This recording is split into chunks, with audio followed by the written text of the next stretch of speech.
Hello hunters, my name is DarkHero and welcome back to my channel where we cover Monster Hunter content. I am so glad you're here, and today we are going to be talking about a bunch of news, including new collaborations, new event quests, the Autumn Harvest Festival and much more. With that being said, let's get into it, and the first thing that we're going to be taking a look at is the Autumn Harvest Festival that started just a few days ago in Monster Hunter World.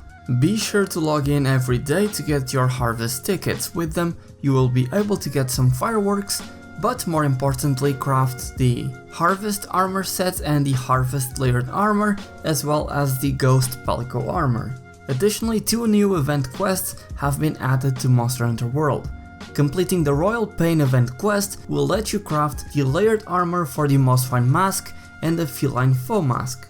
Completing the Where Sun Meets the Moon event quest will let you craft the new Donny Craig Dual Blades. Do note that most of the previous event quests are now available for everyone to do, and that you can finally get the Azure Star-Lord armor set and upgrade the Azure Star-Lord longsword by completing the USJ2 quest that is currently available for all console players. Unfortunately, the PC players did not get the Harvest Festival. Okay, I was in the middle of editing this video and Capcom has just announced that the PC version of Monster Hunter World is also going to get the Autumn Harvest Festival starting on October 5th and ending on October 18th. And on top of that, players will also get a free character edit voucher, which will allow you to customize your character entirely, to maybe change the gender and whatever else you might feel like. Finally, the PC players will be able to experience the seasonal events that we have been having in the console side of Monster Hunter World. However, they did get the Relish the Moment event quest, where you hunt a tempered Devil Joe, so good luck with that, as this is currently the most difficult piece of content for you to experience, at least excluding mods. Two new Arc-Tempered monsters were announced to be coming to Monster Hunter World very soon, those two being Lunastra, which will release on October 4th in an event quest called When Blue Dust Surpasses Red Lust, and Zora Magdaros, which has yet to have a release date. Completing these quests will of course award you with tickets to craft the Gamma version of each of these monster sets, as well as the Sakura layered armor for Lunastra and one other layered armor for Zora Magdaros, which has yet to be announced. This is pretty cool because I thought Capcom was going to end the Arc-Tempered monsters with Nergigante and Lunastra, so everyone in the community was taken by surprise seeing Arc-Tempered Zora Magdaros being announced. I imagine the fight will not have big changes, it will probably be just a beefier magma core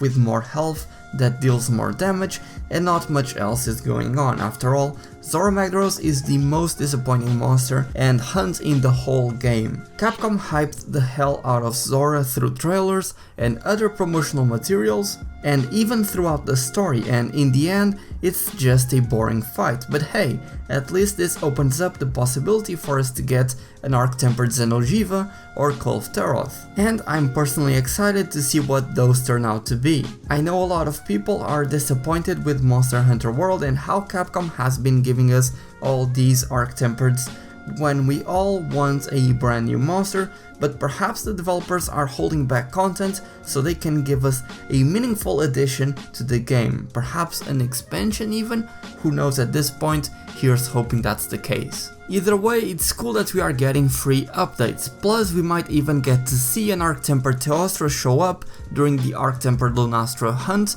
and they do their bonding attack, which would be a huge threat to deal with. And we might also see an Arc-Tempered Nergigante making an appearance on the back of Zora Magdaros. That would be fun. It would be cool to see players trying to hunt Arc-Tempered Nergigante before it's even released, but I'm not even sure if you can take down Nergigante during the Zora Magdaros quest, so I guess we will have to wait and see. On top of that, Monster Hunter Generations Ultimate is getting a batch of new downloadable content on the 28th of September, which will include event quests and guild card titles and backgrounds.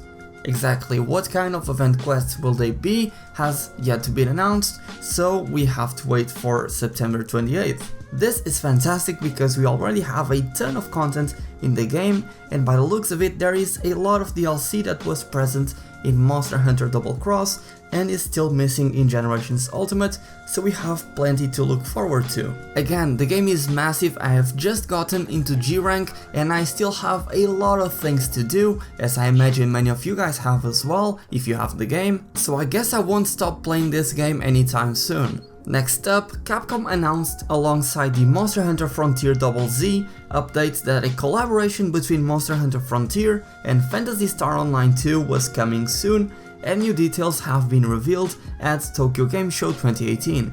On the Monster Hunter Frontier side of the collaboration, players will be able to obtain costumes based on Kuna and Kurik, which I believe are characters from Phantasy Star Online 2, and a giant AIS mecha will be proudly displayed in the Mesoporta Square. Additionally, there will be quests where you hunt rappies, which are these yellow birds, so you can make their costumes. On Phantasy Star Online 2's side, players will be able to fight Eruzerion, an elder dragon from Monster Hunter Frontier that wields both the powers of fire and ice, and craft his gear. It looks like a pretty cool collaboration, however it's a shame that both of these games are only available in the East. I mean, you can do some workarounds to download them and play them, and I believe you can even download patches that will translate the games to English, but still you would be playing in Japanese servers.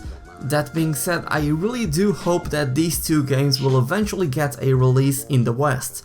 Monster Hunter Frontier has a ton of awesome and unique monsters that I would love to hunt.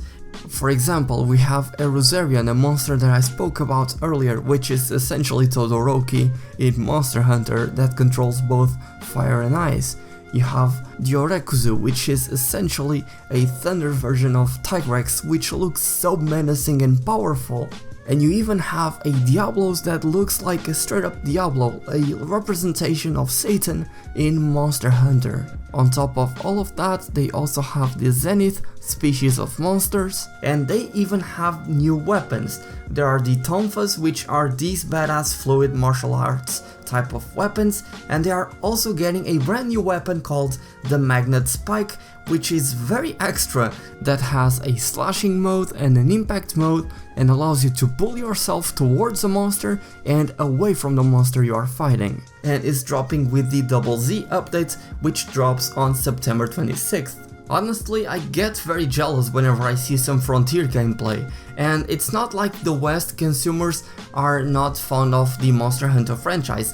That much has been disproven by the numbers of sales, with Monster Hunter World selling over 10 million copies worldwide. So if I'm being too hopeful, then maybe the developers could have an in-house crossover between Monster Hunter World and Monster Hunter Frontier, where you would have Nergigante and other monsters that are exclusive to Monster Hunter World appear in Monster Hunter Frontier, and likewise monsters that are exclusive to Monster Hunter Frontier would appear in Monster Hunter World, and maybe we would get to try out the new weapons that they have in Frontier. Again, as a huge fan of the Monster Hunter franchise, all of this gets me very excited, and please Capcom, please listen to us.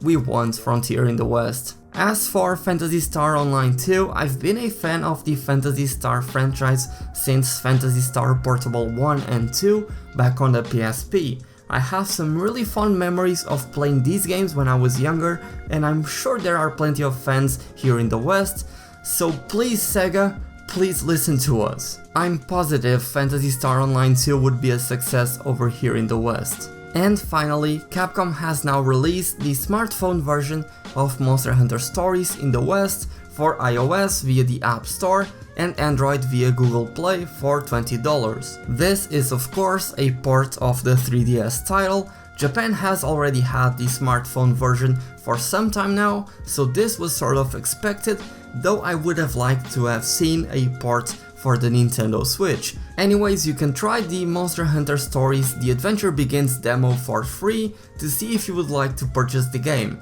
After all, Stories is a spin-off title that sort of resembles Pokemon, but with a Monster Hunter coat of paint, so that's not going to appeal to everyone. And that is pretty much all of the news that we have regarding Monster Hunter for now. Let me know how you felt about this type of video, as I might make some more like this in the future. Also, let me know if you would like to see me make some videos on Monster Hunter Frontier, or cover different parts of that game, such as the new weapon that is coming with the ZZ update. And if you want to watch my live streams or maybe play with me, go to the first link in the description and be sure to follow me so you know when I go live. Also be sure to follow me on Twitter to get the news as soon as they come out and for some channel updates. And with that being said, please make sure to smash the hell out of the like button below for us if you have enjoyed this video or found it helpful, because you already know that your support is greatly appreciated. It really helps out a ton, and be sure to subscribe and turn on channel notifications if you don't want to miss an ounce of Monster Hunter goodness. Thank you all so much for watching. My name is DarkHero and happy hunting!